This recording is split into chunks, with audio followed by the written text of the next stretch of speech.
3, go. Hi, this is Patrick Ganga, and I'm here with, Phoebe.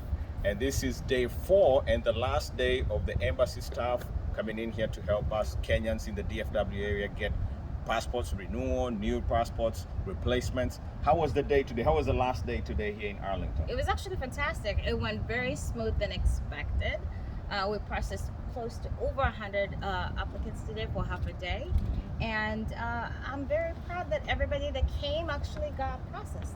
Fantastic, fantastic. You're very right. We had a shorter day, but we were able to process a whole lot more. What would you say? Would you say we have learned a few things in the last 3 days that kind of helped us make it easier? Absolutely. Organization is number one, positive thinking number two, and being due diligence in terms of getting the right documents, getting them organized, and knowing exactly what's needed to process them as fast as we can. All right, process them as fast as we can. So total, how many would you say we ended up helping? I think we ended up helping over 600 people in the DFW area, which is fantastic. I'm sure the embassy is proud. Yes, embassy is proud, and if you do the math, 600 people usually cost you about $1,000 if you have to pay a flight, accommodation, the opportunity cost of losing work. So if you $1,000 times 600 people, that's $600,000 that we ended up saving our community here. So that's money that ends up in people's pocket. That's economic empowerment.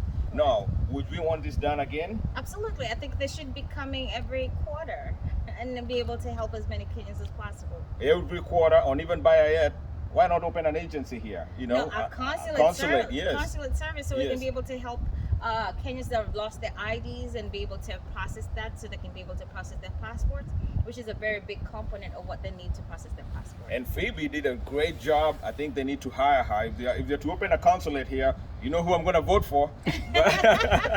From your mouth to God's ears to the right people. Amen, amen. We are All Nations Church, so big shout out to All Nations for the last 2 days. Yes. Big shout out to Neema for the first 2 days. Big shout out to the staff of both churches.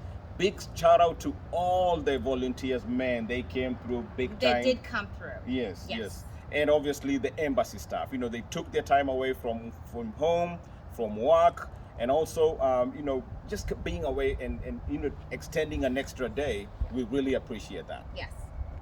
Yes. Speaking of people that we need to thank, who else should we say?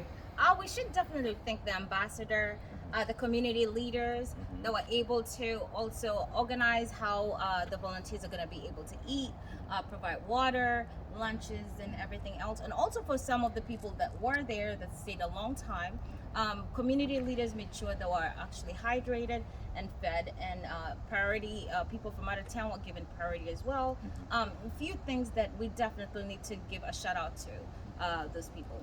Absolutely, absolutely. I would agree that Embassy Omayo and his team extending the number of days, and everyone else that, just like you mentioned it, we can't say thank you enough, and I think it was made it all worth it all at the end. So thank you very much, and we look forward to the next time. And final words? I'm glad that they did this for sure, and I'm glad that some Kenyans now will be able to travel and go back home, Which is huge. So catch you next time. Thank you very much, and goodbye.